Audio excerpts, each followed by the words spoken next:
se titula Fruto de lo alto. Fruto de lo alto. No frutos, sino fruto de lo alto. Bueno, el creyente no produce fruto, sino que el creyente lleva fruto por causa de la unión que tiene con Cristo. Hay muchas personas que piensan o que están pensando, no, es que yo no he dado fruto. Piensan así, yo no he dado fruto. Piensan que el fruto es algo que el creyente produce. Según la Biblia, según las traducciones mejores, el creyente no produce, sino que lleva fruto, según Juan 15, no vamos a ir allá. Pero el creyente lo que hace es llevar el fruto por causa de su unión con Cristo. Jesús dijo, el que está unido a mí lleva fruto, porque separados de mí nada pueden hacer. Entonces, usted como creyente no produce fruto, pero usted sí fue llamado a llevar fruto por causa de la unión con Cristo. Y en Gálatas 5:22, ahora sí vamos a tomar velocidad con la Biblia. Gálatas 5:22, allí nos habla del fruto del Espíritu. Por eso la enseñanza se titula Fruto de lo alto, porque es el fruto del Espíritu y el Espíritu viene de lo alto. Gálatas 5:22. El texto lo conocemos. El texto lo conocemos, lo hemos escuchado varias veces. Me dicen por favor con la mano levantadita si ya están allí, para yo saber que lo podemos leer. ¿Listo? Y hoy vamos a estar yendo en varios textos, así que necesitamos habilidad porque acá este tiempo eso corre como un tremendo. Gálatas 5:22. Dice así, mas el fruto del Espíritu es amor, gozo, paz, paciencia, benignidad, bondad, fe, mansedumbre, templanza. Si ustedes ven allí al inicio, dice más el fruto del Espíritu, no dice los frutos. Sí lo ven allí, ¿cierto? Está en singular, no en plural. Sin embargo, cuando empieza a describir el fruto del Espíritu tiene 9 manifestaciones. 9 manifestaciones del fruto. Ahí ustedes lo pueden ver. Amor, gozo, paz, paciencia, benignidad, bondad, fe, mansedumbre y templanza.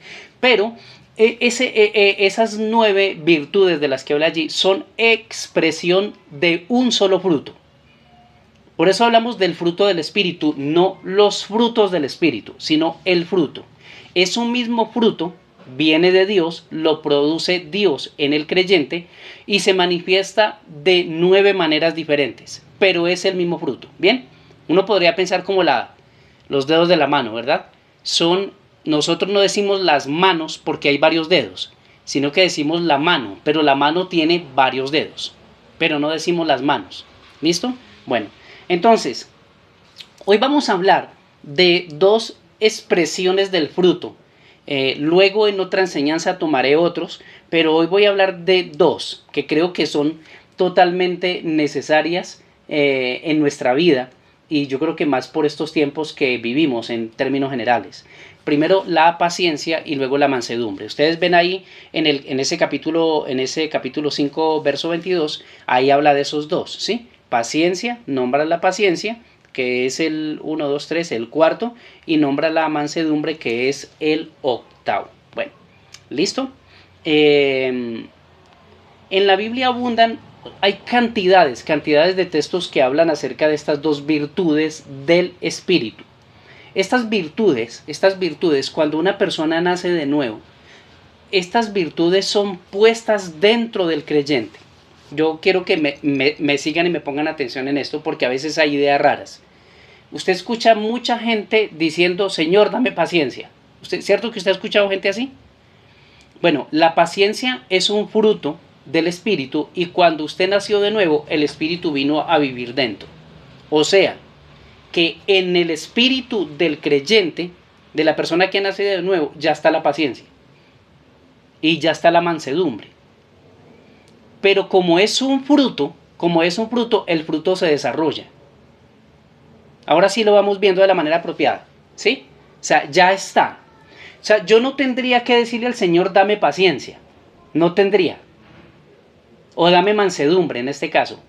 Sino, Señor, gracias porque tu espíritu en mí ya puso eso dentro de mí, pero que eso se desarrolle, que se exteriorice. El fruto en un árbol evidencia la naturaleza del árbol. Por eso se habla del fruto del espíritu, porque el fruto del espíritu es lo que evidencia la naturaleza del creyente. Por eso cuando nosotros nacemos de nuevo, o sea, obviamente vamos madurando en el carácter, y esto que vamos a hablar hoy tiene que ver con esto, con el carácter, estas dos virtudes, tiene que ver, esas 9 virtudes del espíritu, tienen que ver con el carácter. O sea, cuando usted ve ese versículo 22 y 23 de Gálatas 5, esas 9 virtudes describe claramente lo que es el carácter de Cristo. O sea, si usted quiere saber cómo es Cristo, ahí está.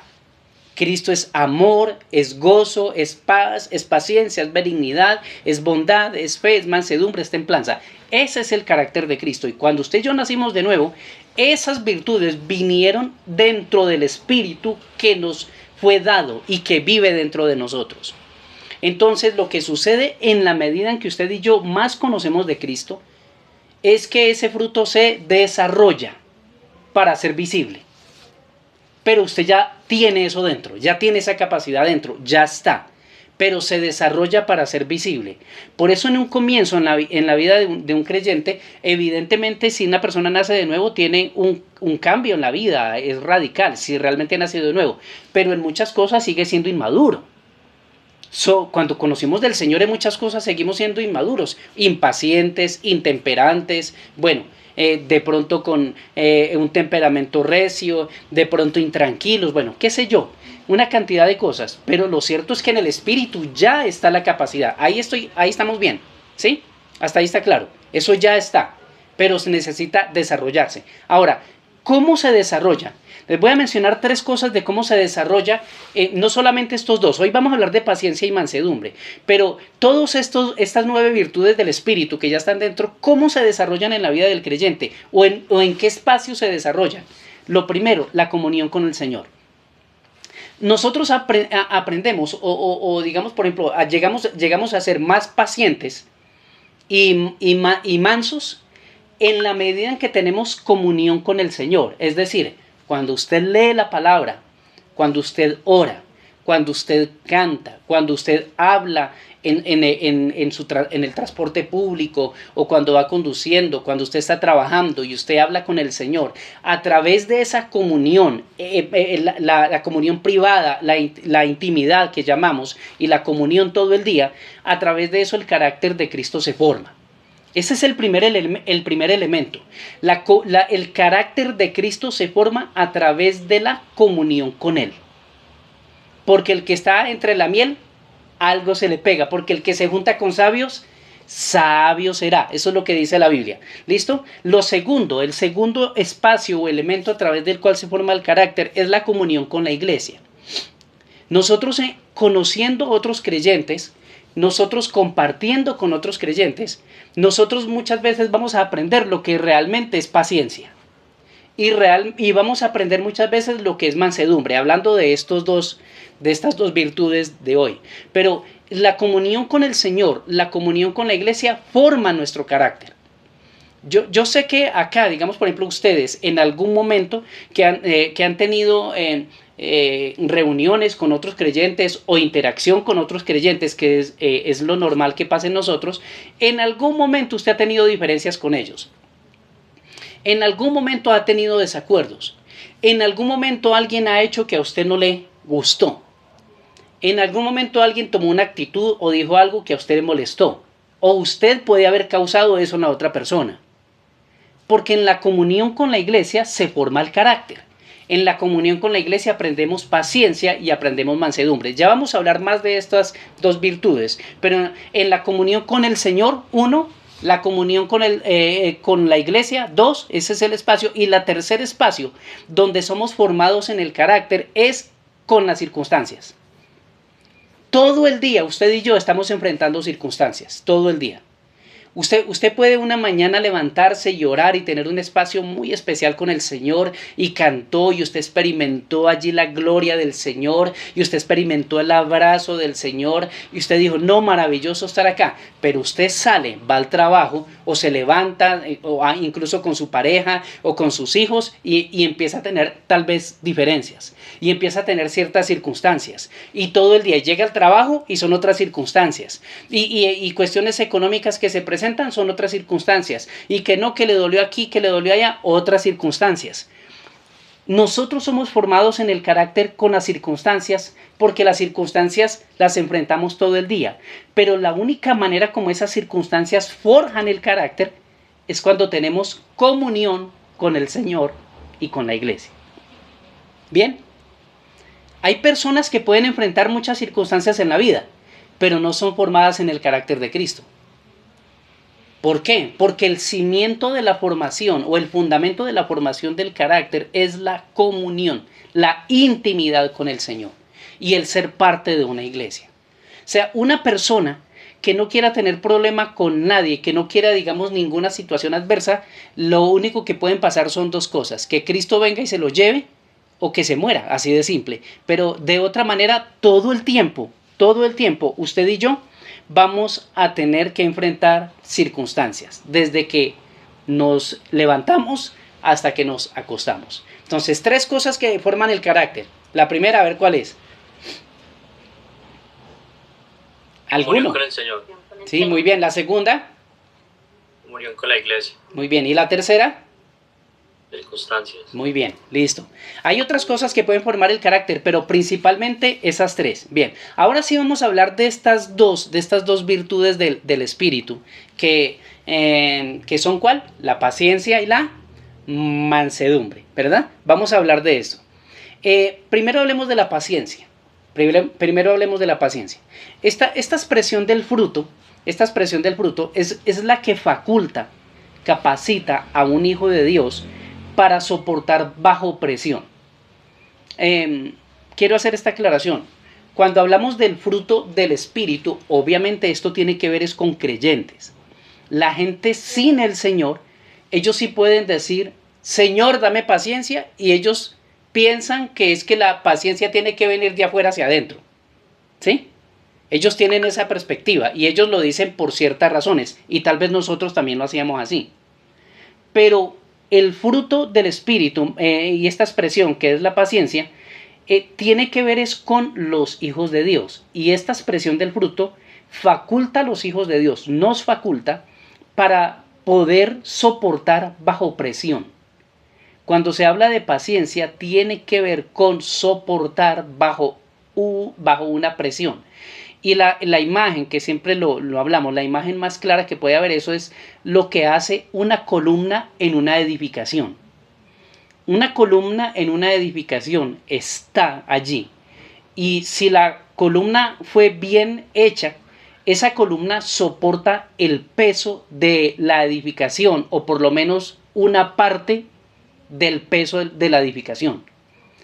Y la columna, si fue bien hecha, no se agrieta, no se curvea y mucho menos no se quiebra. De hecho, cuando hay una falla estructural, acá hay unos que son expertos, Juan Pablo y Lorena son expertos en eso, son profesionales en la materia, pero cuando hay una falla estructural, digamos de las columnas, en un edificio, lo normal que tiene que hacer la gente es irse de allí, tiene que evacuar. Porque si hay una falla, una grieta, ¿sí? Eso puede desembocar en una tragedia. Y nosotros lo hemos escuchado eso en noticias, ¿no? Eso ha pasado muchas veces. El punto es este. La paciencia faculta, también otra cosa que hace la paciencia en el creyente, faculta a la persona o al creyente para mantener la fe en tiempo difícil, para mantenerse constante, para mantenerse creyendo en tiempo difícil sin descomponerse en el camino. Paciencia.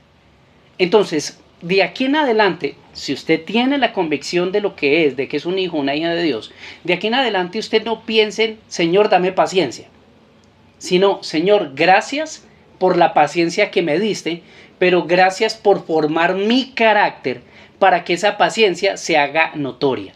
Desde las cosas simples, ¿no? Cuando uno está haciendo una fila en algún lado, eso es de las cosas más hartas que hay, ¿no? Y que no se mueva la fila. Eso es aburridorcísimo. Pero yo sé que usted y yo muchas veces nos vamos a ver en esto. Y especialmente cuando tenemos tendencia a ser un poco desesperaditos. Cuando tenemos tendencia a ser un poco desesperaditos, más veces de las que nosotros vamos, de las veces que nosotros queremos, nos vamos a hallar en situaciones donde nos toque esperar. Entre más desesperadito uno, más las va a encontrar. Pero mire que, ¿saben qué es lo especial de todo eso? Cuando un creyente es consciente de que tiene esa debilidad y que es impaciente, o sea, lo contrario de la paciencia es la impaciencia. Cuando uno ve eso y uno se encuentra en una situación así, uno en lugar de renegar, uno más bien tiene que suspirar y decirle: Señor, gracias por la formación de mi carácter. Gracias por formarme en la paciencia que ya me diste. Eso es diferente. Y yo les aseguro que en la medida en que uno es más consciente de eso, uno se va a sorprender muchas más veces de que hay ocasiones en que uno no tendría que esperar lo que normalmente otros esperan. Pero es algo que todos lo necesitamos. Ahora, dos cosas acerca de la paciencia. La primera, la Biblia dice que es necesaria la paciencia. Así que nosotros damos gracias a Dios por la paciencia en la que Él nos forma, ya la puso dentro, pero es una paciencia que es necesaria. Y vamos a Hebreos capítulo 10, versículo 36. Vamos a ir rápidamente allí. Hebreos 10. Y 10:36, y cuando llegue allí, por favor, va levantando la manito para ayudarme cuenta aquí de que ya esté allí. Saludamos a Andrés Molano, a Luz Caro, a Diego Cárdenas. Bueno, les saludamos. Hebreos 10:36. Ya, listo, levanten la manito los que han llegado para yo saber. Listo, bien. Mire cómo dice de claro el texto. Dice: porque os es necesaria la paciencia. Ahí solamente podríamos terminar con eso, pero dice: para que habiendo hecho la voluntad de Dios, obtengáis la promesa. O sea que la paciencia, según este texto, yo sé que hay más contexto, o sea, hay más alrededor de este verso, pero cuando se habla acá, la iglesia, los cristianos en esa época, y los cristianos de ese lugar a los que el escritor les escribe, estaban siendo perseguidos por su fe y estaban siendo perseguidos por los de su misma nación. Eran hebreos persiguiendo a cristianos que habían nacido de nuevo y que estaban siendo señalados por su fe en Cristo, porque ya no querían participar de los rituales de la ley y los persiguen. Y el escritor les dice: les es necesaria la promesa para que viviendo en la voluntad del Señor obtengan lo que el Señor les ha hablado. Todos nosotros aquí, sin excepción, podemos decir claramente en muchas ocasiones: Señor, es necesaria la paciencia en mi vida. Necesito ser paciente. Hay cosas en la vida que van a venir rápido, pero hay cosas en la vida que toman años y años y años. Si no, uno tendría que preguntarle, me viene a la mente solamente un personaje ahorita. Ustedes recuerdan a José, el hijo de Jacob, uno de los hijos de los menores, que tenía sus visiones y en lugar de quedarse calladito, lo que hacía era contarle los sueños y las visiones a los hermanos, y tenía ínfulas de grandeza José. Sin embargo, esos sueños, y eran sueños del Señor, esos sueños tardaron 20 años para llegar a ser una realidad. 20 años. Y en ese lapso, él tuvo que vivir una cantidad de cosas muy fuertes. Desde estar en un pozo, ser vendido por sus hermanos como un esclavo, trabajar como un esclavo en Egipto mucho tiempo, y luego ir a parar a la cárcel por una acusación injusta, estando en peligro de muerte. 20 años. Yo no le estoy diciendo que para nosotros sea igual 20 años, pero yo sí les puedo decir, incluso desde la experiencia personal, que hay cosas que a mí el Señor me habló, recién conocí de Él hace 27 años, y hasta ahorita las estoy viendo. Eso sí les puedo decir. Hay cosas que toman tiempo, hay cosas que no van a tomar mucho tiempo, pero lo que sí es claro es que usted y yo necesitamos paciencia. Es necesaria. Entonces, si un creyente le dice al Señor, dame paciencia o no dame paciencia, tranquilo, que el Señor lo va a formar en paciencia. Se la pida o no se la pida. O sea, ya sabemos que está, pero se la pida o no se la pida, somos formados en paciencia.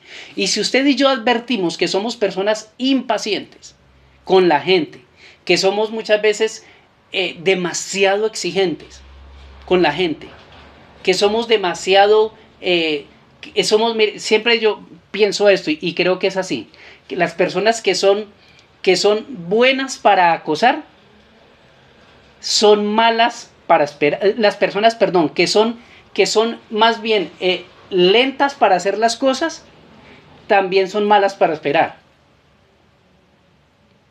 Casi siempre pasa eso. Las personas que son muy mañosas, estoy usando el término así, para hacer las cosas, muchas veces son desesperados cuando se trata de otras. Cuando se trata de otras personas que deben de hacer ciertas cosas. Eso es bueno uno identificar. Pero lo primero es que la paciencia es necesaria. Lo segundo, el Señor nos fortalece para toda paciencia. Miren Colosenses 1:11, ahí atrás de Hebreos, vayan rápido allá. Hebreos capítulo 1, versículo 11. Hebreos capítulo 1, versículo... Hebreos le dije yo, ¿no? Colosenses, perdón. Colosenses. Colosenses 1, verso 11. Ahí atrás después de Filipenses, ahí lo encuentran. Si están por Gálatas, van por Efesios, Filipenses, Colosenses. Me dicen, levantan la manito si ya llegaron ahí. Colosenses 1, verso 11. Esta es una de las oraciones que Pablo está haciendo por la iglesia. Una de esas oraciones que creo que nosotros deberíamos aprenderla de memoria, pero orarla desde la revelación, no como un rezo. Orarla desde la revelación. Parte de esa oración, él dice acerca de la iglesia en Colosas, dice que sean fortalecidos con todo poder. Verso 11. Conforme a la potencia de su gloria. Y luego miren lo que dicen, para toda paciencia y longanimidad. Esa palabra longanimidad quiere decir ánimo largo. De hecho es una palabra que viene prácticamente del inglés y se tradujo así, longanimidad, ánimo largo. Viene de, o sea, esta palabra paciencia y longanimidad tienen que ver con lo que les decía hace un ratico, con el saber permanecer en las situaciones fuertes sin descomponerse. Saben que hay gente, hablando de gente creyente, que frente a ciertas situaciones que son difíciles en la vida de cualquier orden, se mantienen un tiempo pero luego sueltan. Luego se desesperan, luego reniegan, luego se quejan.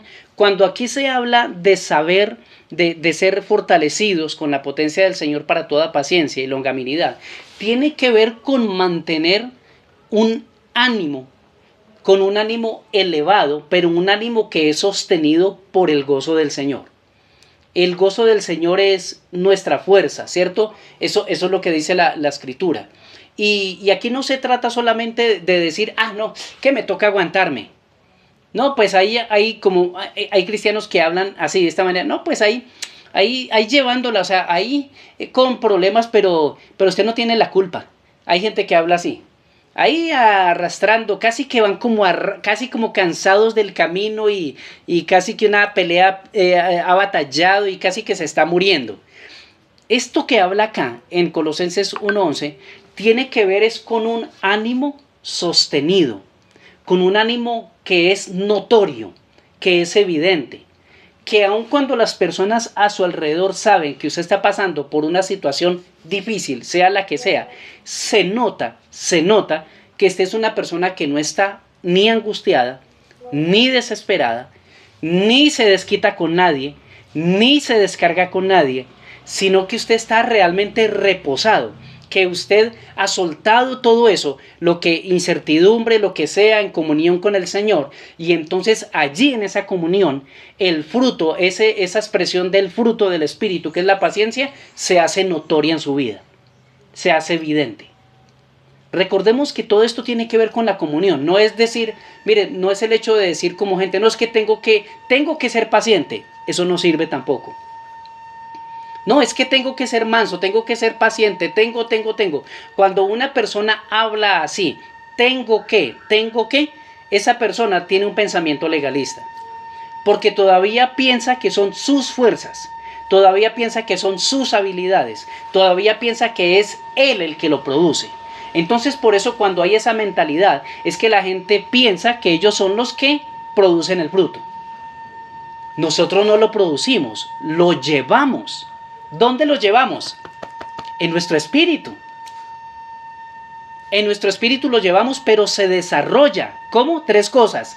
La comunión con el Señor, la comunión con la iglesia, las circunstancias. Ahí ese fruto se desarrolla. Entonces no es que tengo que aprender a ser paciente. Si usted no tiene profundidad, o bueno, no usted, si alguna persona creyente no tiene profundidad en su comunión con el Señor, por más que diga tengo que ser paciente, nunca va a pasar nada. Es más, se va a impacientar más. Porque la única manera de nosotros expresar esa virtud del Espíritu es teniendo comunión con Cristo, porque Él es el que tiene el carácter perfecto. No hay otra manera. Pero nos es necesaria la paciencia, dice en Hebreos, ¿cierto? Y acá en lo que estábamos leyendo en Colosenses, es que Él nos fortalece con todo poder, conforme a la potencia de su gloria, y gracias a Dios nos fortalece conforme a la potencia de Él, para toda paciencia y para todo ánimo largo. Amén. Así que nosotros podemos decir, gracias Señor por la paciencia que me has dado, y gracias porque ese fruto, esa expresión del fruto, se desarrolla en mi vida. Eso es diferente a como la gente lo ve. Entonces, yo creo que a usted ya nunca más, si lo hacía, nunca más se le va a ocurrir pedir paciencia. Sino que usted dice, Señor, gracias por la paciencia que me has dado, pero gracias por formar mi carácter para que ese fruto sea visible. No producimos fruto, lo llevamos, porque en el Espíritu están todas esas virtudes.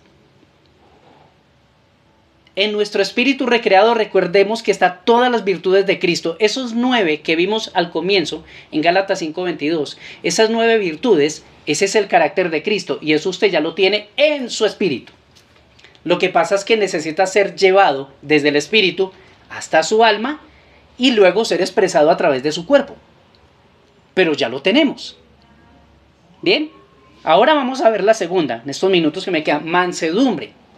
La segunda es mansedumbre. Cuando uno piensa, hay gente que dice, no, es que yo comúnmente soy manso pero no menso, ¿cierto? Entonces la gente confunde una cosa como que una persona mansa es una persona casi tonta, ¿sí? Que es una persona que hace lo que quiera con él. No tiene nada que ver con el asunto, pero se piensa de esa manera. Entonces por eso la gente dice, no, soy manso pero no menso. Es decir, yo soy tranquilo pero no me la dejo montar de nadie. Más o menos. Es la idea que hay detrás de todo eso.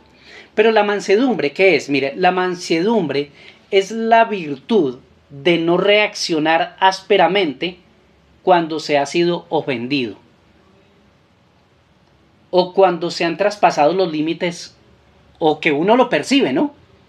Que han traspasado los límites con uno. Pero es esa virtud de no responder ásperamente. Uy, yo creo que aquí todos necesitamos decirle Señor, no decirle Señor, dame mansedumbre, sino Señor, gracias porque en mi espíritu está la mansedumbre tuya. Pero necesito que se haga notoria, Señor, fortaléceme con tu espíritu para que se haga notoria. Yo creo que todos acá, unos más que otros, pero creo que todos. Necesitamos esa expresión del fruto. La mansedumbre es esa disposición de ánimo que procura la paz antes que el conflicto. A veces hay ciertos temperamentos que son más explosivos, a veces están más en procura del conflicto que de la paz. ¿Sí? A veces está más en procura del conflicto que de la paz. Y solamente usted y yo podemos ir pensando en ocasiones donde sentimos que nos han vulnerado, que nos quiten algo que es nuestro. Es más, traigamos el mismo ejemplo de la fila. En la fila uno aprende muchas veces paciencia y mansedumbre. Porque vaya que usted esté haciendo una fila bien larga y que venga una persona y se le meta adelante. Que no ha hecho la fila. ¿Cierto? Entonces eso como que por dentro, con ganas ya de... Pero mire que no es el asunto de uno decir, ah, no, yo soy del Señor, tranquilo, que se metan los que quieran, no hay ningún problema. No, no se trata de eso. Pero sí se trata es de no hablar de una manera áspera. ¿Sí lo vemos? O sea, uno sabe reconocer su lugar y uno cuida su lugar. Pero no es responder de una manera áspera o hablar de una manera áspera, de hablar a la defensiva. ¿Bien? Ahora, la mansedumbre, la mansedumbre, también digamos, siempre la mansedumbre en la Biblia va a ir junto a la templanza, que es control, dominio y también tener un pensamiento claro. Pero esa mansedumbre se conoce, o sea, el grado de madurez de mansedumbre de una persona se conoce en las relaciones, se conoce en el trabajo y se conoce de una manera tan especial en los juegos. En las relaciones, ¿cierto? En el trabajo, pero de una manera tan especial, no sé por qué, en los juegos. Porque es que hay gente, tal vez de aquí no es ninguno, pero hay gente que se pone piedra jugando parqués. Hay gente que siente que pasaron por encima de él o que le hicieron otra, pero se alborota, ¿sí? Pero por ejemplo, cuando hay deportes que son de contacto, y como está eso, la adrenalina y el deseo de ganar y todo eso, uno ahí sí que conoce que uno dice, ¿cómo así? Yo no me imaginaba que esta persona, o yo no me imaginaba que yo reaccionara así. O yo no me imaginaba que esta persona reaccionara así, cuando se ve todo ahí como que... Pero eso suele pasar, pero digamos en el trabajo. Recordemos que la mansedumbre, tanto la paciencia como la mansedumbre, pues ¿dónde es que realmente, digamos, se va como a probar en un sentido el grado de madurez que tenemos? Es cuando hay una presión encima. Cuando hay una presión encima. Cuando algo nos está como tratando de desacomodar, de sacar del lugar de comodidad donde estamos o donde nos hallamos seguros. Entonces, hay gente que reacciona muy mal, incluso cuando hay un comentario. Cuando alguien dice algo o cuando a alguien le dicen, no, es que mira que tal persona dijo esto de usted. Uy, entonces empieza allí como Hulk, empieza allí como no soy yo cuando me provocan. Y empieza como esa parte, porque claro, o sea, la persona siente que están traspasando un límite, que están violentando sus derechos y todo el asunto. Pero mire que en todo ese tipo de cosas nosotros conocemos el grado de madurez y de la expresión del fruto de mansedumbre. Y yo creo que todos ahí estamos hasta el día que Cristo venga. Cuando digo creo, estoy seguro. Hasta el día que Cristo venga, todos estamos siendo formados en esos aspectos del carácter. Todos, sin excepción. Pero también sé que hay personas, incluso dentro de la iglesia, que tienen más problemas con ciertas cosas que con otras. La antítesis de la mansedumbre es la ira. La ira. Una persona mansa es contrario a una persona airada. Una persona mansa no es una persona que no reacciona, sino que es una persona que tiene sabiduría para reaccionar, que no es áspera al reaccionar. Pero una persona mansa, de hecho el mayor ejemplo de mansedumbre, ¿quién es? Jesucristo.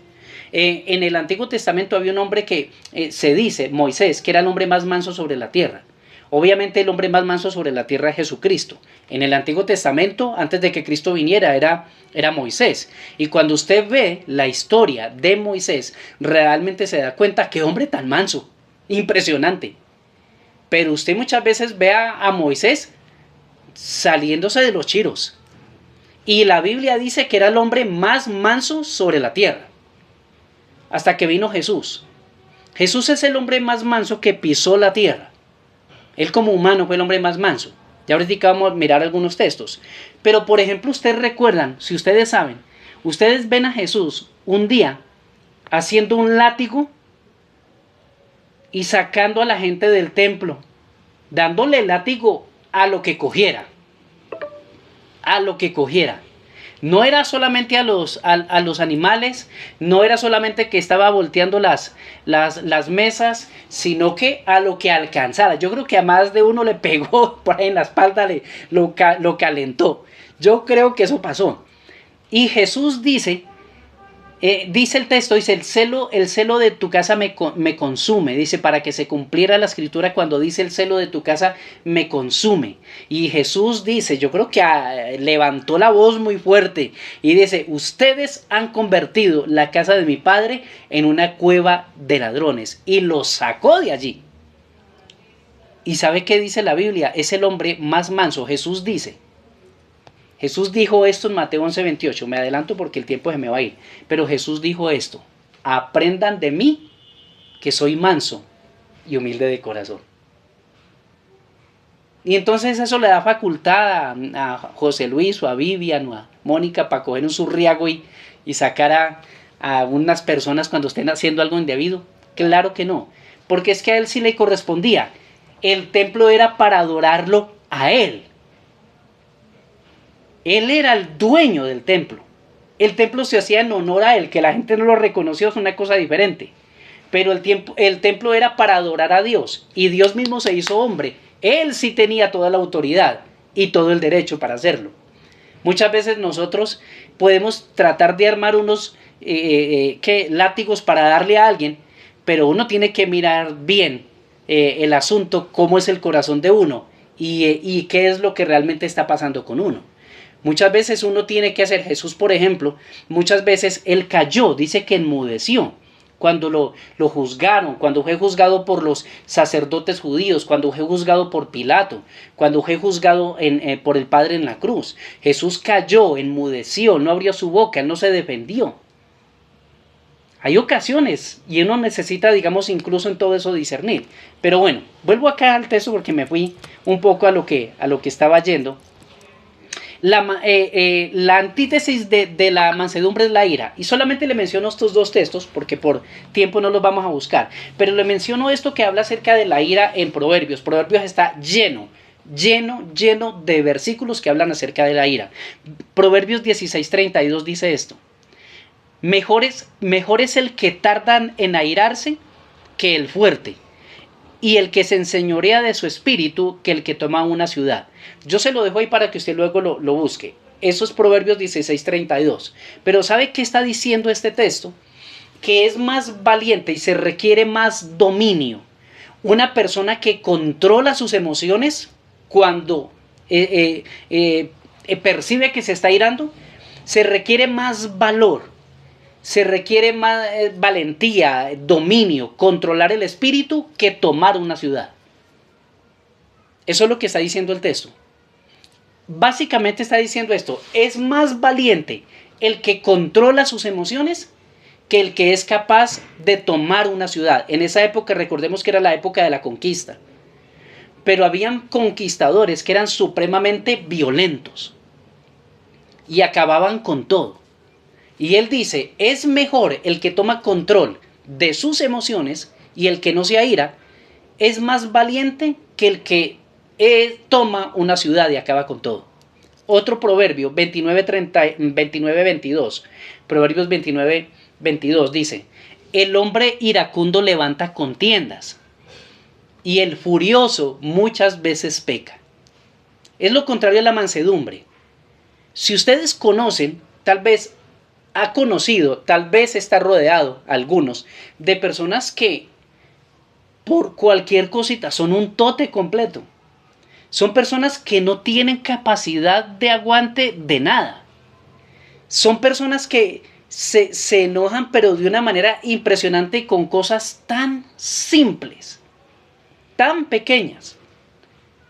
No es la enseñanza, pero saben que la raíz de la ira es una persona amargada. O sea, la amargura lleva a una persona a ser airada.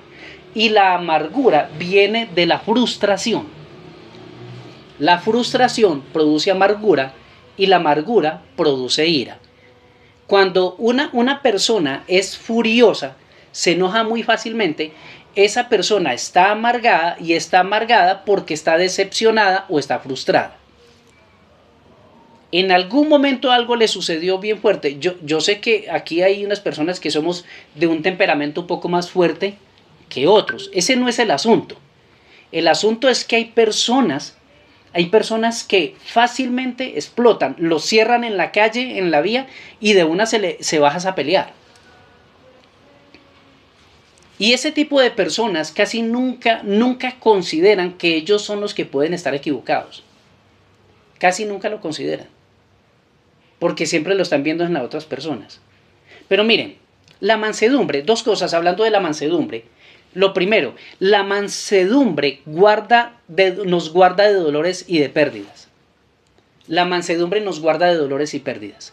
Vayan a Eclesiastés 10:4. Eclesiastés, ahí está, ustedes ven Proverbios, ahí más adelantico. Proverbios, Eclesiastés, y ahí lo encuentran, ahí enseguida de Proverbios.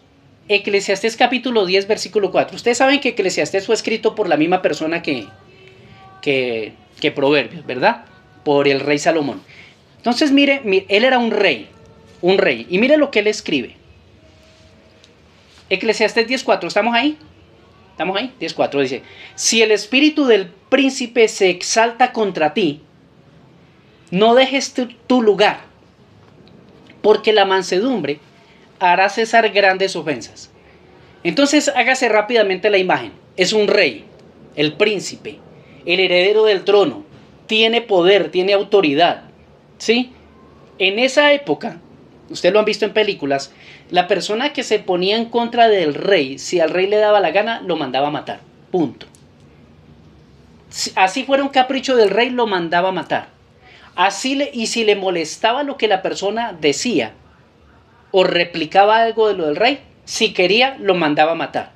Y aquel que está escribiendo es Salomón, y él lo entiende muy bien.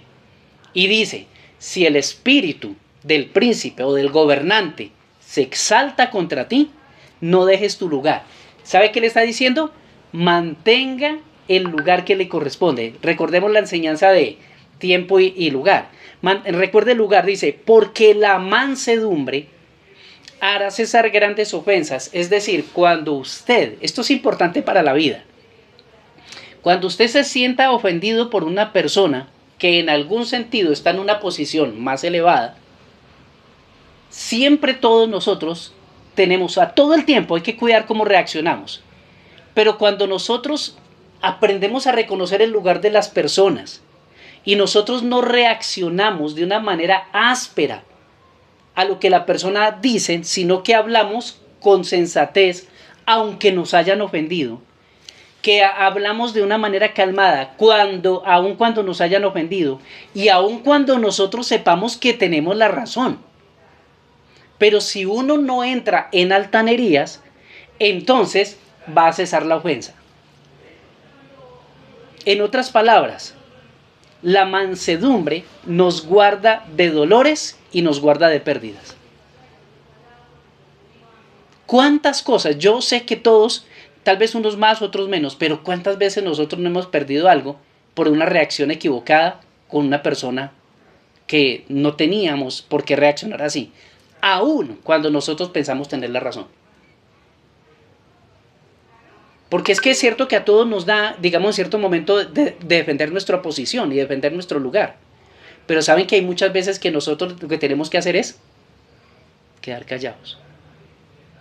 ¿Y saben que eso no es debilidad? Hay ocasiones en que hay que hablar. Eso cada uno lo tiene que discernir. cada uno de nosotros. Pero hay ocasiones en que lo mejor que uno puede hacer es quedar callado y con eso gana más. Lo segundo, voy terminando. La mansedumbre restaura relaciones. Vayan rápidamente a Gálatas 6.1.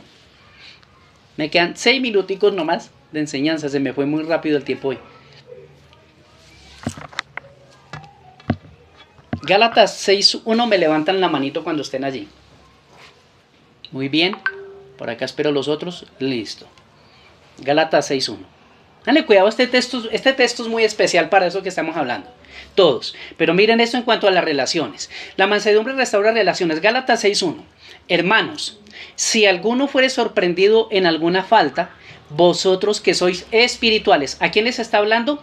A los espirituales, no a los carnales. Sabemos la diferencia, ¿no? El cristiano espiritual es el que tiene comunión profunda con el Señor. El cristiano carnal es el que se deja llevar por sus sentimientos y sus emociones. Lo tenemos claro. Dice, vosotros que sois espirituales, dice, restauradle con espíritu de mansedumbre. Con espíritu de mansedumbre, es decir, considerándote a ti mismo, no sea que tú también seas tentado. Entonces, nosotros, alguna persona puede haber fallado contra nosotros. No, o nosotros contra alguna persona. Pero estamos hablando, digamos, por ejemplo, en este caso, alguien se equivocó con nosotros, alguien nos ofendió, alguien dijo mal, alguien hizo algo que a nosotros nos produjo algún daño, qué sé yo, alguna cosa. Pero dice que si el creyente es espiritual y cuando sabe que alguien le hizo una falta, pecó contra él, dice, restáurenlo con espíritu de mansedumbre. Recordemos que la mansedumbre tiene que ver con no responder o no reaccionar ásperamente. Miren, muchas veces relaciones se fracturan por una reacción fuerte en un momento dado. Pero precisamente acá está la respuesta de cómo restaurar. Cuando uno ha aprendido, a verse desde el lado del Señor y uno ve cómo el Señor a uno lo ha perdonado y el perdón fue perfecto y fue completo, entonces uno encuentra en eso, bajo esa revelación, el poder uno restaurar a otro que le ha ofendido a uno y uno hacerlo de una manera correcta. Es un perdón genuino. Restaurar tiene que ver con el perdón. Dice, si alguno ha sido sorprendido en alguna falta, restaúrenle con espíritu de mansedumbre. O cuando en la iglesia uno ve que una persona está fallando y que está cometiendo cierto pecado y está dañando la iglesia o alguien de la iglesia, entonces uno puede restaurarle también con espíritu de mansedumbre, decirle, hermano, esto no está bien. O sea, mire, considere esto puede afectar esto, lo otro, o cuando ha sido con uno.